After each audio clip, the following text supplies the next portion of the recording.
I want to speak to those of you who voted for Donald Trump. And first of all, I want to say, I get it. I actually do. You were unhappy with the way things were going. You wanted someone to come in and shake things up. You didn't want business as usual. Nothing ever seems to get done. It's always the same. These candidates make a lot of promises that go nowhere. It happens over and over again. And you're sick of it. And so this guy shows up riding down a golden escalator.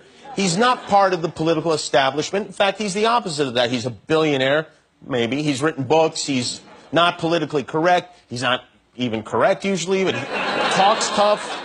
He wants to drain the swamp. Sometimes he can be funny. He rips into his opponents in a way politicians never do, have never done before. And you thought, you know what? This guy's different, and that's what I want, different. Let's roll the dice. Let's get him in there, have him run the country like a business, cut the dead weight, toughen everyone up. Let's shake this Etch-a-Sketch hard and start over.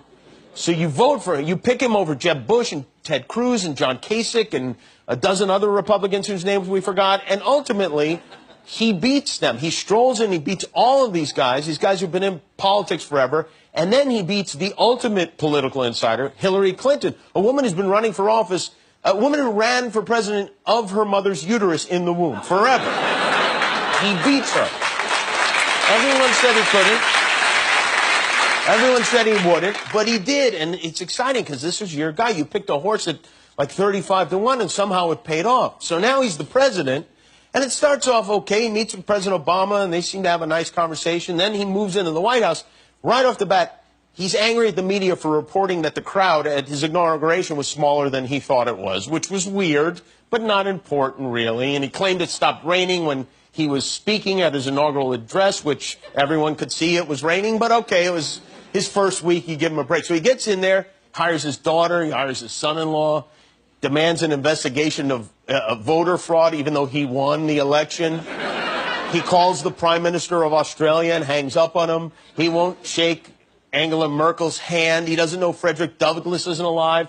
He claims he can't release his tax returns because they're under audit, then says he's not going to release them at all. He signs a ban on Muslims that he claims isn't a ban on Muslims. He compliments the president of the Philippines for murdering drug addicts.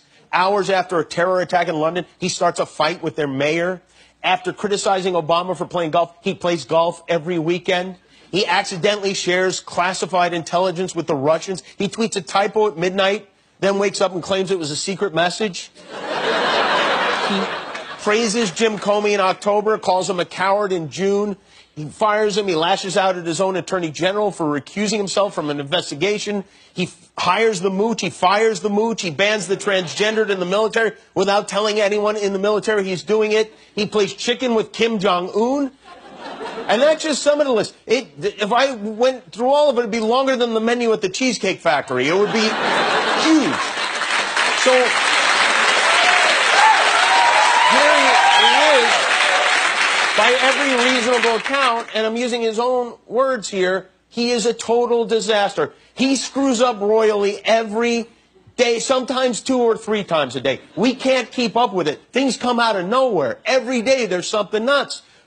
But you've been trying to ignore it because you don't want to admit to these smug, annoying liberals that they were right. That's the last thing you want to do. But the truth is, deep down inside, you know you made a mistake. You know you picked the wrong guy.